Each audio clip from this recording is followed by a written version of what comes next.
Hey guys, this is Mr. Agel, and I'm back with another AP Language Review session. So today we're going to be going over rhetorical appeals, otherwise known as ethos, pathos, and logos. But we're going to be doing this with a focus on rhetorical analysis. So basically, I'm going to take you guys through a text, and we're going to walk through an example together. And basically, we're going to be breaking down how we can analyze and think about these in a setting. So let's go ahead and get started. So the speech that we're going to use is Queen Elizabeth's speech to troops at Tilbury. So if you would please read Queen Elizabeth's speech if you haven't already, because we're going to be reviewing rhetorical appeals using this text as an example. So go ahead and pause the video and read the speech. It's very short if you haven't already. Okay, so just a review on what the rhetorical appeals are. So Aristotle was an ancient Greek philosopher, and he observed and studied the art of persuasion for years. And basically, he established that there are some basic criteria for an effective persuasive method. So basically, when we review the rhetorical appeals, we're reviewing and we're looking at how authors create and recognize an effective argument. So this is commonly referred to as rhetorical appeals. Some people might refer to them as the Aristotelian triangle, but basically these are just persuasive argumentative strategies that writers, speakers, authors use to bring about their message and their point to their audience. So there are three main appeals: ethos, pathos, and logos. So let's go ahead and jump right in.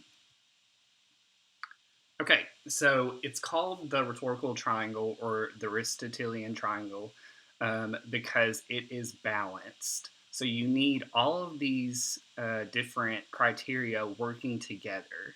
Okay, these aren't really separate things. These work in conjunction with one another. So if we have too much of one thing, it can make for a poor argument. Okay, and just as a reminder, to understand rhetorical appeals, what you first need to understand is the rhetorical situation of a text. And remember, we can use our SPACE acronym to remember that. So speaker, purpose, audience, context, exigence, and plus the message that the author is trying to send to the audience. So you need to have a firm grasp on this to have a better analysis for the rhetorical appeals. Okay, so let's jump into ethos. So ethos is all about character and credibility. So ethos is concerned with the image that the author or the speaker is projecting about his or herself. And this is also called their persona. So when we look at this, we look at what aspects of their personality come through the text. So when we're looking at ethos, we're analyzing the attributes of the speaker, and we're looking at things like their knowledge of the subject, their tone that they have towards the subject or towards their audience, the level of sincerity that they have, or how vested are they in whatever the topic is, are they passionate, etc. So there are three main things that we need to think about when we look at ethos. So do they have good sense, goodwill, and good character? And Aristotle says that this is the most important one. Now, why is that? So when we look at ethos, we're looking at how a speaker projects his or herself. Okay, so remember, they want to come across a certain way to their audience. And remember, they're trying to reach their audience, and they need the audience to buy into them. So they have to be trusted, and they have to be liked in order for that to work. So some other things we need to think about is their decorum. So this is the personality of their speaker, and then also the values that come through their speech or their text. We also look at the virtues of the speaker. So these are kind of recognizable good patterns or behavior of the speaker. And this is especially important if the virtues that they have match up with their audience, because they want to have kind of that commonality, that similarity with their audience and their values. Because if you have similar values to someone, you're more than likely going to listen to them and be receptive to their message. And then we consider their practical wisdom. So the audience should like the speaker and should be able to trust them. And if they have practical wisdom on the subject or the argument or whatever the message they're trying to send, they're more than likely going to be liked and trusted. Okay, so here are some examples from Queen Elizabeth's speech. So our first quote is, "I've always so behaved myself that, under God, I have placed my chiefest strength and safeguard in the loyal hearts and goodwill of my subjects." Okay, so take a little moment and think about what parts of Queen Elizabeth's personality comes through in the text. How does she want to come across to the soldiers and why? How does Queen Elizabeth make herself credible to her audience? And how does she connect with her audience? Okay, so let's go ahead and kind of break down this quote. So we have under God right here. Right here, that's going to be a religious appeal, and it's going to remind the audience of her values. She operates as a subordinate to God. And this is something that she has in common with them. So, because the country, especially at this time, was predominantly Catholics or Protestants.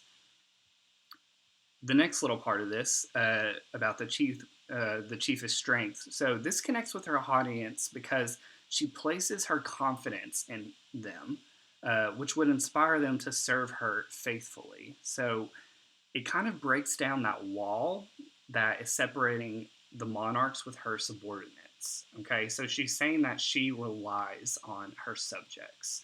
So that's going to make her more credible to her audience. And they're going to be more receptive to listen to her this way. Okay, so the next example, "Therefore I am come amongst you, as you see, at this time, not for my recreation and disport, but being resolved in the midst and heat of the battle to live and die amongst you all." Okay, so when we're looking at this, this is definitely giving her some credibility because if we consider the rhetorical situation, remember they're kind of awaiting the Spanish Armada. So they're probably the soldiers are feeling fearful, they're anxious, they're nervous. And so this is giving her some credibility because she's leading them into battle. And that's kind of the role that she is serving right here. We also get some of her personality that she wants to kind of be highlighted in the speech. So she comes across as strong and resolute because of this. She's willing to lay down her life amongst them. Okay, so she's kind of painting herself as this soldier as well. And this is important to the audience because of the situation. Okay, our next one. "I know I have the body of a weak and feeble woman, but I have the heart and stomach of a king, and of a king of England too." Okay, so this one is really important because, again, if we're looking at the rhetorical situation, the context of this was written long ago, and so we know that kind of the beliefs back then were that women were thought of as lesser and weaker to men. Okay, but she kind of subverts those expectations they'd have because she's a female. Okay, so she uses contrast here. She kind of acknowledges that she has the quote, "body of a weak and feeble woman," unquote, but she completely contradicts this by saying she, quote, "has the heart and stomach of a king," quote. So this kind of, again, paints her as this steadfast, determined queen, and also a little bit stereotypically masculine in a way. So this is definitely going to make herself more credible to her soldiers that are going to value these kind of personality traits, and that's going to further that connection and make them more willing to listen to her. Okay, the next quote. "I myself will take up arms. I myself will be your general, judge, and rewarder of every one of your virtues in the field." Okay, so this again is making that connection with her audience. Okay, so it kind of equalizes her with them by saying that she will take up arms just as they will. So this continues. She's continuing to illustrate herself as a fierce um, queen, but also as a warrior. Okay, so let's move on to pathos or emotional appeal. So, pathos is emotional appeal made to influence an audience. So, to find this in a text, we look for the presence of especially emotionally charged language and ideas. Okay, and oftentimes we see this by personal examples. That's a good place to find it.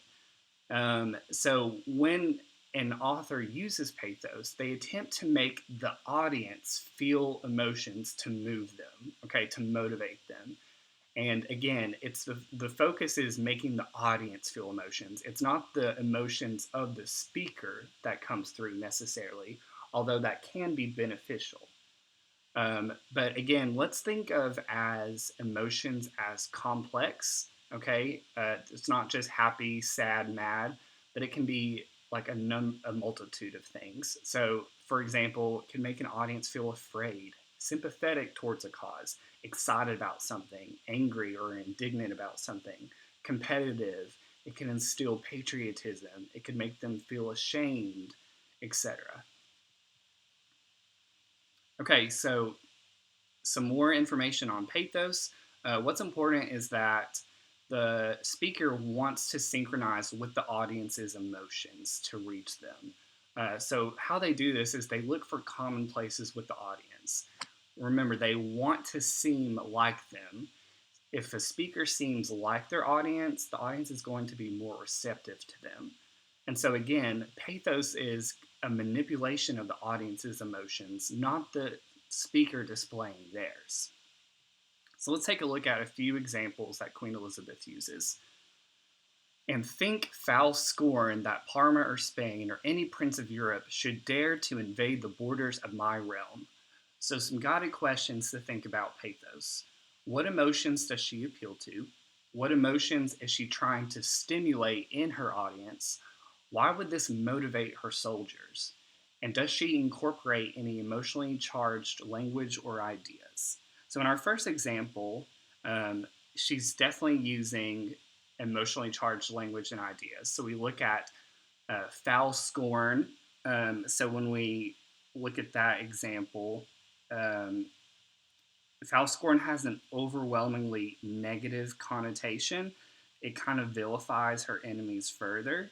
And then when she's talking about how they should dare to invade the borders of the realm, this is kind of stimulating the anger and the outrage that her subjects should feel because their home is about to be invaded. Okay, so another example for pathos. But by your obedience to my general, by your concord in the camp, and your valor in the field, we shall shortly have a famous victory over these kingdoms of my God, of my kingdom, and of my people.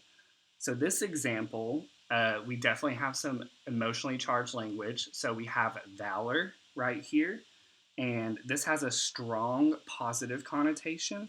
This appeals to the emotions of the soldiers and their duty to the cause. Okay, and that's going to kind of stimulate them and motivate them further to serve faithfully. By pointing out that this battle will be kind of like an epic battle, and that if they are successful, they will have a famous victory. So, this points out the fame and the glory that potentially awaits them if they're successful. And then, of course, this is going to motivate them even further to fight hard for the cause. When she says, my God, my kingdom, and my people, she's using parallelism. So we have like similar structure of the sentence. So of my God, of my kingdom, of my people. So we have kind of that repetition. She's reminding soldiers of their purpose here, who and what they are fighting for. Okay, so they're fighting for um, God, okay, the kingdom, so the people, and everyone else that's there. Okay, and then finally we have logos. So this is a logical appeal. So this is an appeal to reason and the embodied thought in the text. And so typically when we think of logos, people think of like using statistics or data to back something up, but it's really much further than that. So think about logic, reasons, and proof that the speaker uses to support their points. So think about the quality of their reasons and the evidence that they use to support their main idea. Okay, so think about how the speaker substantiates a claim that they're making or how they bring about a point on an issue. Okay, this one doesn't have as many logos appeals as the others, but there is one here. Um, I know already for your forwardness you have deserved rewards and crowns, and we do assure you on a on a word of a prince they shall be duly paid. So how does this motivate her troops, if not by loyalty and duty, then by something else? Well, here, because again, her message is she wants them to fight hard for their queen and their country. Um, but if that's not enough to motivate them, she's saying that uh, as soldiers, if they are successful, they will be rewarded. So they will receive like monetary compensation for uh, the work that they do on the battlefield. And so, again, just a few things to kind of wrap up rhetorical appeals review. Make sure before you start looking at these that you look at the rhetorical situation. So, once you have a better grasp, especially on who the intended audience is, what the message the speaker is trying to send, who is the speaker, what aspects of the personality that come through, then you can start really figuring out how a speaker uses these appeals uh, to bring about an effective argument and to put forth the message that they want to send.